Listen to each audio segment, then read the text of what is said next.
Hello everyone, my name is Fernando and welcome back to another episode of our Kerbal Space Program 2 series. Today we're gonna make a mission to Eeloo. It's really funny, like I started to record this episode and out of curiosity I pressed the alarm clock window and put a timer for a Eeloo transfer window, and as it just so happened, it was right at that instant. So we're doing a mission there now. Now, it's not going to be the most efficient transfer window. We're gonna be a few weeks late. But at those distances, being a few weeks late doesn't really increase the delta V requirements too much. I'm fairly certain this mission will be fairly successful. Right now you can see me trying different configurations of fuel tanks to see which one's most efficient for what I want to do.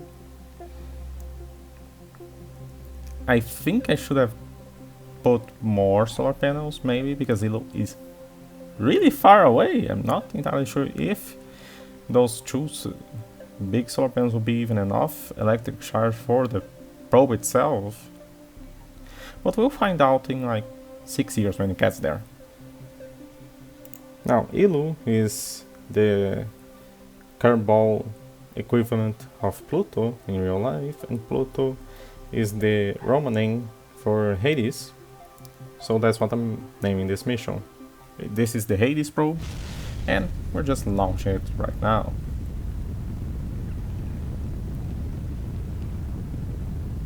I didn't use these Vernier engines too much, the liquid fuel RCS thrusters, but I started to really like them recently here on KSP 2.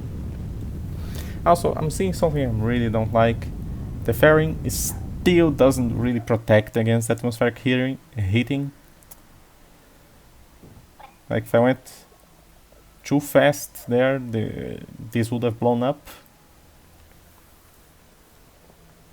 which is a bit displeasing.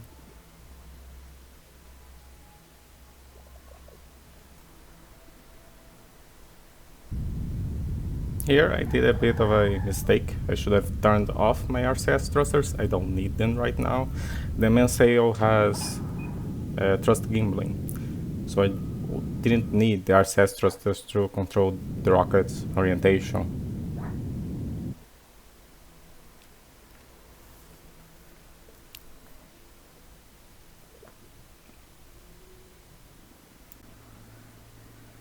Doing the maneuver node for the Eeloo transfer. And here's something really funny. I accidentally got a Duna encounter when all setting this up. I'm not doing this Duna encounter because the delta V margin in this mission is really tight. I should probably have made a bigger rocket.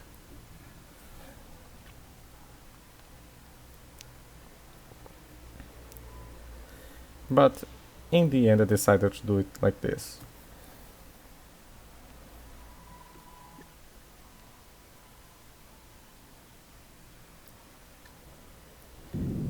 We're using a Pluto engine this time instead of the nuclear engines.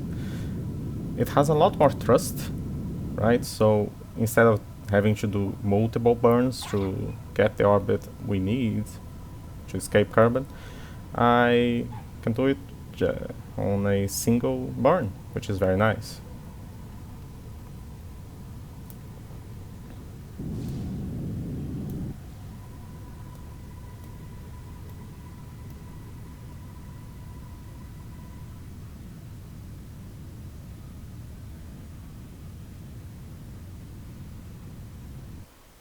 I think we were on collision course with Duna at some point there, which is hilarious actually.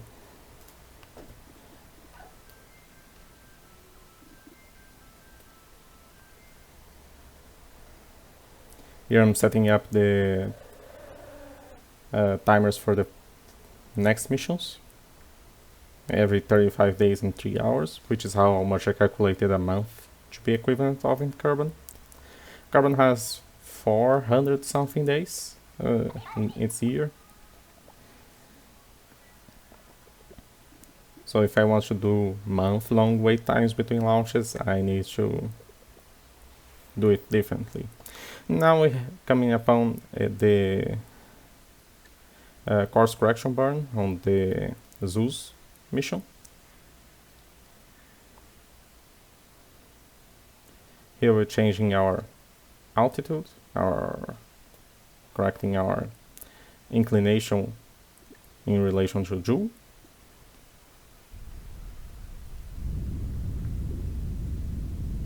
Getting rid of the maneuver node so I can actually see what I'm doing.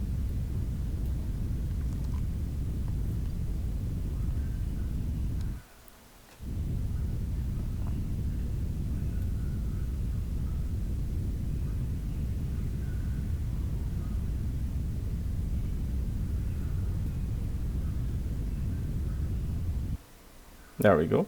Now we are our periapsis around Joule is quite small, is quite high. I want to lower that. So I'm gonna burn prograde around Kerbal and see if that helps. If it didn't help, I would turn around.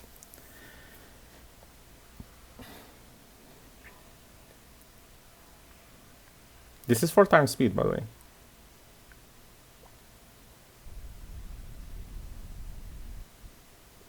Here I want to see if I can get an encounter with Eeloo to do a braking burn, to do a gravity assist to lower my orbit. Unfortunately, I can't get the right kind of encounter with any of the inner moons of Joule. So I end up just bringing my periaps down to 2,000 kilometers. Feels like a safe distance. I don't know how high the atmosphere of Joule is on this game. I don't know if they changed it, and they should probably research that. Anyway, setting up our alarm clock for when we get there. And now our next burn is gonna be on the Hades mission. We had a transfer window through Moho, but like we don't have we're not gonna have another launch for another few weeks, and Moho, like you have a transfer window to Moho every like 80 days or something. It doesn't take too long to get a Moho. It's not difficult to get a Moho encounter, it's just difficult to build a rocket that would get a Moho encounter. It takes a lot of Delta V. I think it takes more than Delta V than Eeloo to get to Moho.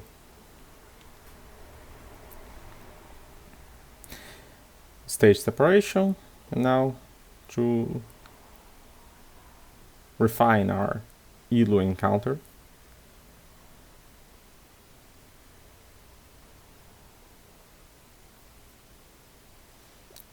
Lowering the thrust limiter on our engine so we have more control over it. And there's the Eeloo encounter. It's gonna be like 6 years from now, which is gonna be several episodes in the future. But I'm sure we'll get there one day, surely.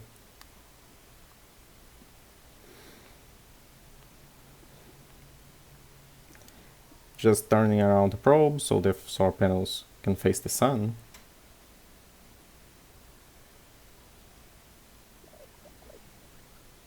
And, you know, open the antenna. Now we have 3 launches until the next maneuver we can do, or transfer window.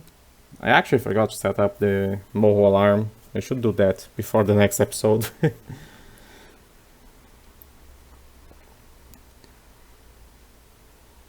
We're gonna do this mission, the Curb White Tour.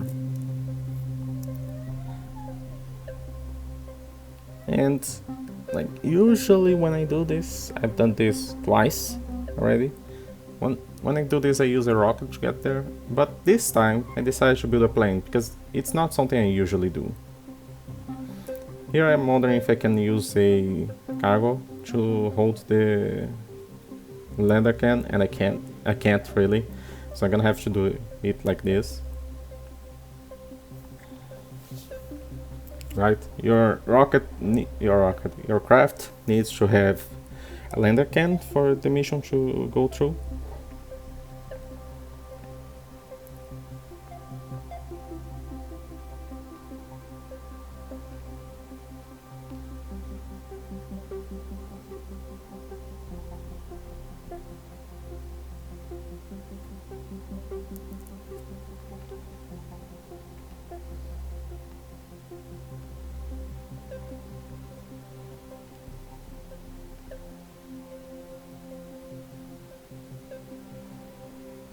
I believe I said this before, but I'm very bad at building planes. I don't have a lot of experience doing it. You can see it right now. I put the center of lift below the center of mass, and I'm fairly certain it needs to be higher.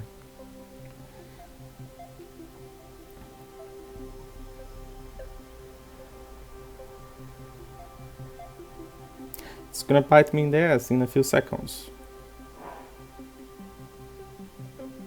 We're gonna take Jebediah on this death trap.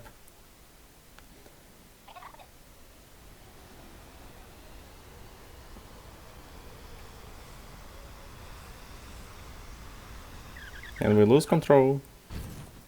And Jebediah crashes and burns. Unfortunately, he dies.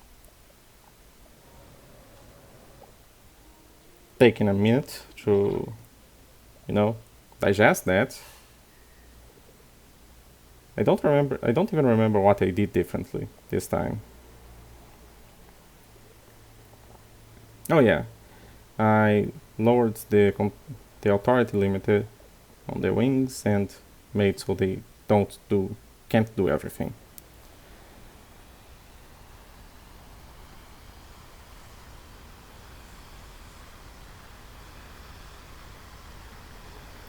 Unfortunately, something I didn't notice here. The plane was being controlled from the lander can. So Bob also dies in the making of this plane.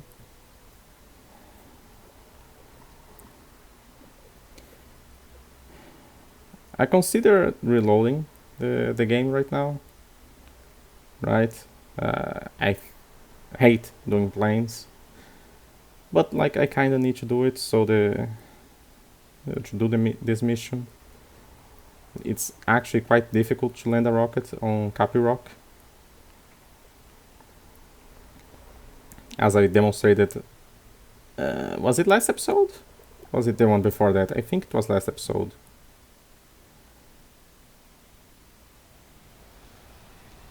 At this point, I noticed that yes, I was flying this plane upside down. That's why the controls were inverted last time. But now this plane flies like a brick, but it flies.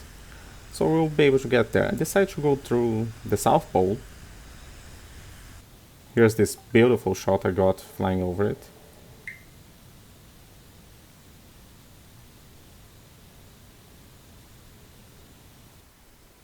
And we've arrived at Kappy Rock. Unfortunately, I did this at night, right? So the footage is not the best here. And I also land a bit far away, so I have to get out and walk over with Bob here. Sorry, Bill. It took a few minutes to walk over there, but now that we're here, we can do our reports. And I considered walking over back to the ship, but I'm just gonna recover it from the screen. Here's the signs from the Curb-Wide tour. Next one is Stargazer Point, and that's gonna be more difficult to do with this plane, but I think I can do it. You don't actually need to be on top of it. Being on top of it is just style points. Anyway, that's it for this video. I hope you enjoyed, and I'll see you all on the next one.